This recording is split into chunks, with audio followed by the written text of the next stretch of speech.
Provision for depreciation examiner का एक favourite question होता है। हर साल इस टॉपिक पर एक क्वेश्चन आने के चांसेस काफ़ी हद तक रहते हैं, बट स्टूडेंट्स को ये थोड़ा सा टॉपिक कॉम्प्लिकेटेड लगता है और वो उसको स्किप कर देते हैं।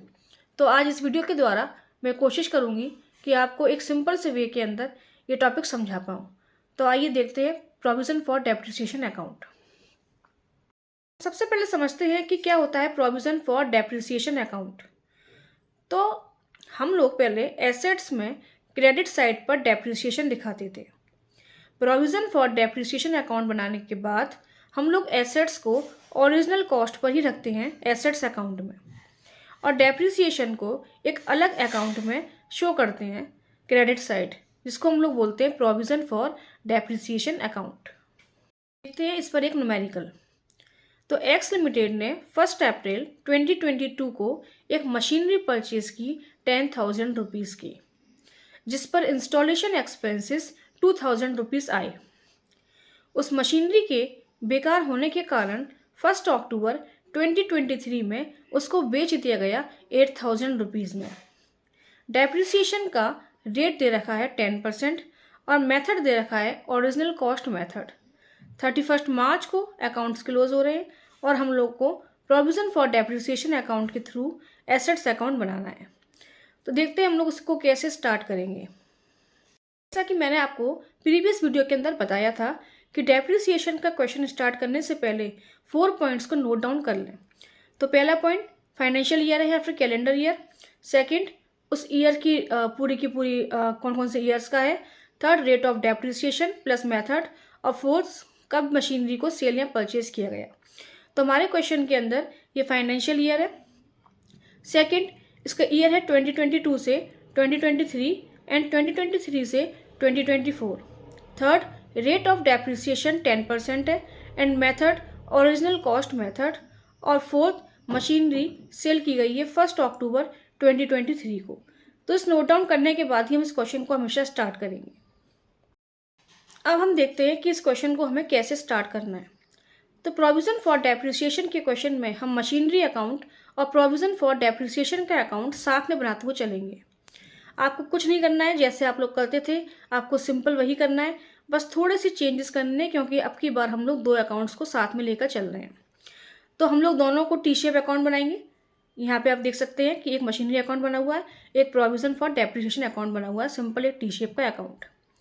अब जब हम मशीनरी को परचेज करते हैं तो मशीनरी अकाउंट में डेट के साथ अप्रैल 1 को टू बैंक अकाउंट के नाम से एंट्री करते हैं, तो वो हम लोग एंट्री करेंगे। अमाउंट 12,000 आएगा, क्योंकि इंस्टॉलेशन चार्जेस भी उसी में ऐड होते हैं जब मशीनरी परचेज करी जाती है। तो 10 + 2 12,000 to bank account. Credit side में हम लोग डेप्रिसिएशन को शो करते थे। प्रोविज़न फॉर डेप्रिसिएशन अकाउंट बनाने पर हम लोग इसको एसेट्स में ना कर अब की बार कहाँ लिख देंगे, प्रोविज़न फॉर डेप्रिसिएशन अकाउंट के क्रेडिट में बाय डेप्रिसिएशन के नाम से जितना डेप होगा 1 ईयर का 1200, वो 1200 रुपीज़। ठीक है।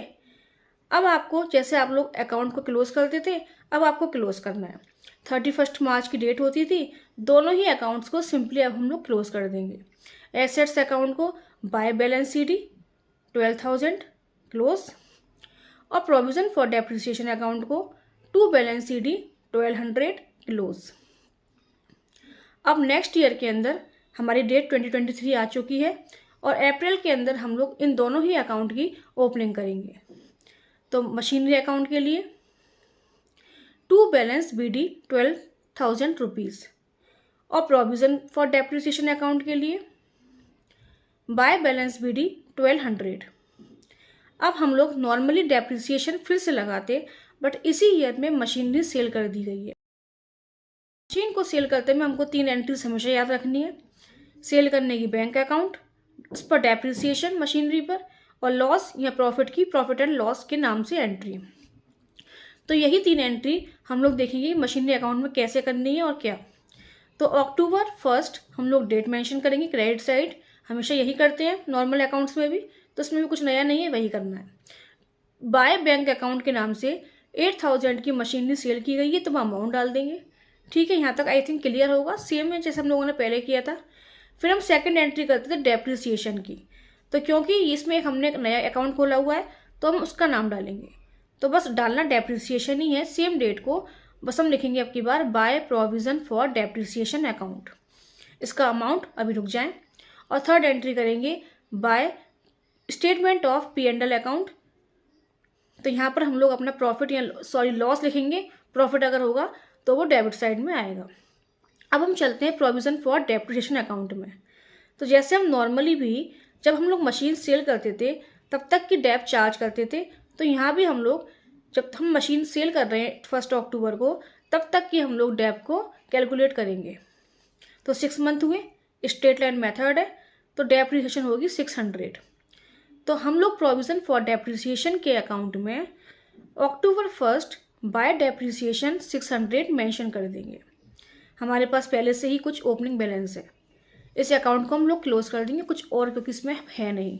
तो 1800 आया क्लोजिंग बैलेंस, जो जाएगा टू मशीनरी अकाउंट के नाम से। हाँ, यहाँ पर ध्यान दें कि बैलेंस सीडी के नाम से नहीं आएगा, क्योंकि ये मशीन अब बेची जा रही है, सेल हो रही है, इसलिए टू मशीनरी अकाउंट के नाम से आएगा। 18,000 का अमाउंट, अकाउंट ये क्लोज हो चुका है। अब क्योंकि मशीनरी अकाउंट के नाम से डाला है तो अब हम चलते हैं मशीनरी अकाउंट की तरफ। यहाँ हमने जो प्रोविज़न फॉर डेप्रिसिएशन अकाउंट लिखा था उसमें हम 1800 का अमाउंट डाल देंगे।